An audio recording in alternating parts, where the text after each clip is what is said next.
I still remember the first day I saw him standing alone near the corner of the small park across my apartment in Seattle.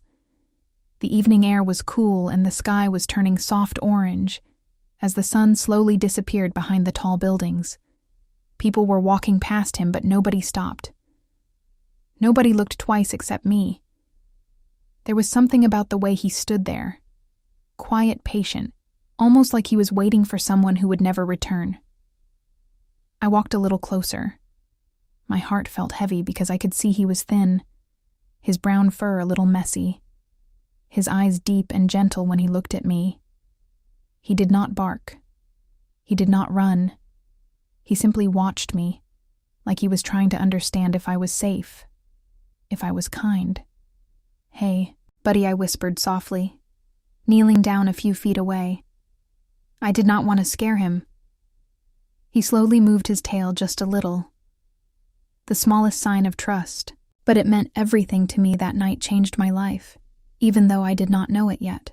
I had moved to Seattle only 3 months before starting a new job in a design company.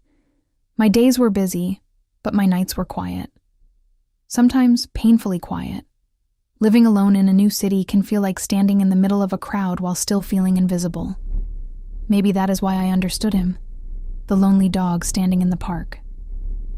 I went home, grabbed a small sandwich from my kitchen, and came back to the park. He was still there, sitting in the same place like he had nowhere else to go. I sat on the grass a little distance away and gently placed the sandwich on the ground between us. He looked at me, then at the food. Slowly, carefully, he walked forward every step, cautious like he had learned not to trust humans easily. When he finally reached the sandwich, he sniffed it, then looked at me again. "It's okay." I smiled. "You can have it." He ate slowly, and when he finished, he sat down again, this time a little closer to me. That was the beginning. The next evening, I came back again, and he was there waiting day after day, week after week. Our quiet routine grew stronger. I started bringing him food and fresh water. Sometimes we just sat together, watching people walk their dogs, laughing, talking, living their lives. He never asked for anything. He never barked loudly. He simply stayed close, like he knew we both needed the company. One rainy evening when the wind was cold and the streets were almost empty, I looked at him sitting beside me, his fur wet, but his eyes still calm and loyal. "You know what, buddy?" I said softly. "You deserve a warm home that night." He walked beside me all the way to my apartment building. At first he hesitated at the door like he thought he was not allowed inside.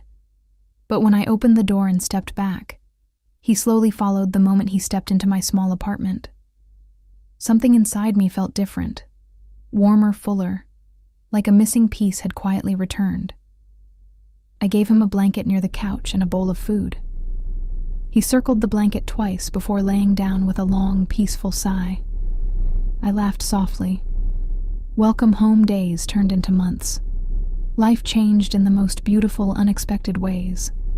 Mornings started with him happily wagging his tail. When I woke up, evenings were filled with long walks along the water, the sound of waves, the city lights reflecting on the surface while he trotted proudly beside me. People often stopped to pet him. He became a little star in the neighborhood. Children loved him, and even the old coffee shop owner on the corner started keeping dog treats behind the counter. But for me, he was more than a pet. He was my quiet support, my silent listener after long work days. When I felt tired or overwhelmed, I would sit on the floor beside him, resting my head against his warm fur. He never judged. He never interrupted. He simply stayed one winter night. I had one of the hardest days at work.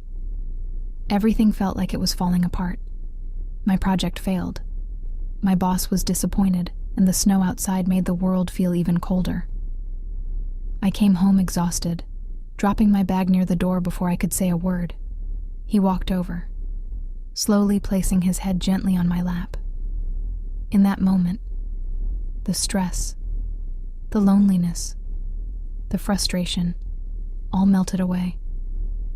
Tears filled my eyes, but they were not only sad tears, they were grateful tears. because somehow this loyal soul had found his way into my life, exactly when I needed him most. I looked down at him, smiling through my tears. "You saved me." You know that his tail moved softly against the floor, like he understood every word. Years later, people still ask me why I chose him. The truth is simple. I did not choose him. We chose each other. Two lonely souls, crossing paths in a quiet park in Seattle. One sunset evening, and from that moment forward, we were never alone again. Sometimes love does not arrive loudly. Sometimes it does not look like the movies. Sometimes it appears quietly with soft brown eyes, muddy paws, and a gentle heart that simply decides to stay. And if you ask me what happiness looks like now, it looks like morning sunlight through the window. My best friend sleeping peacefully at my feet.